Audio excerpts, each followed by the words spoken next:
you see this, it'll be good to go. So, all right, so that was fast. Actually, in reality, it took about a week for this floor to set up. Smooth, it's slick, there are some pivots in it. Overall, happy with it. We did end up putting down the specs, paint chips that come in the kit, and it's pretty random. There's some areas where there's not very many, and there's other areas where there is quite a bit. So, but overall, really like it. I would say after doing it with the primer, putting down the primer first, I would recommend that. If you're going to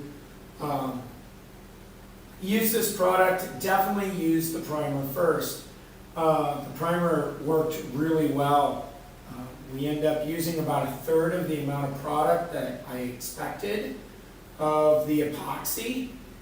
So that's really good. I was basing it on the other side of the basement and how much we used there with a smoother floor.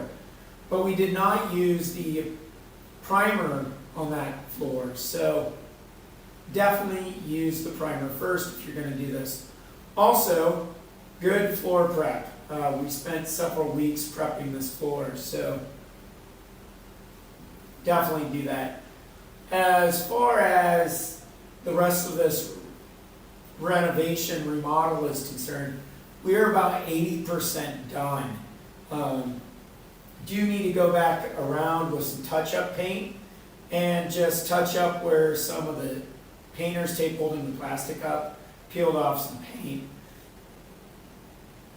Then we have some shelves to put in, a couple doors, and make sure all the outlets are clean and covered. That's about it. So overall, very happy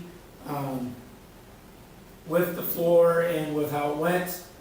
My family and I traveled to visit some family this past week, so there was no risk of contamination on the floor.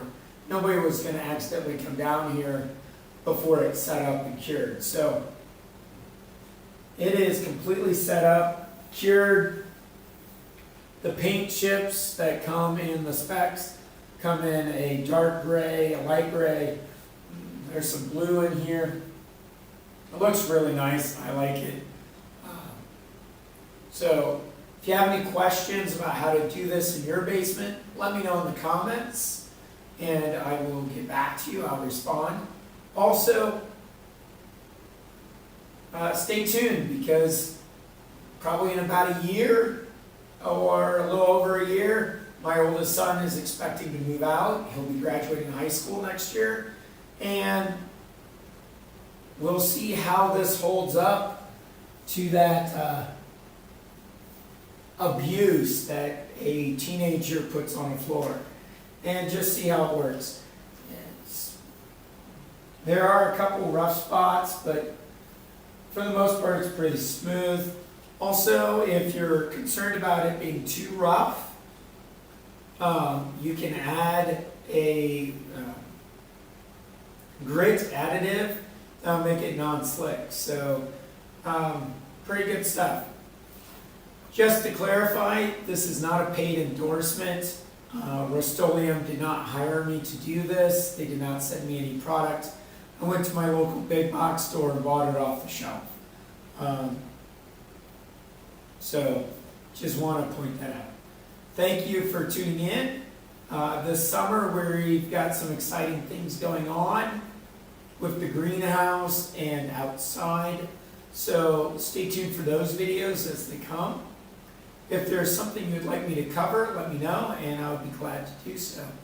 As always, this is Timothy Holt with Holt Growers. Get out, grow something today. God bless you.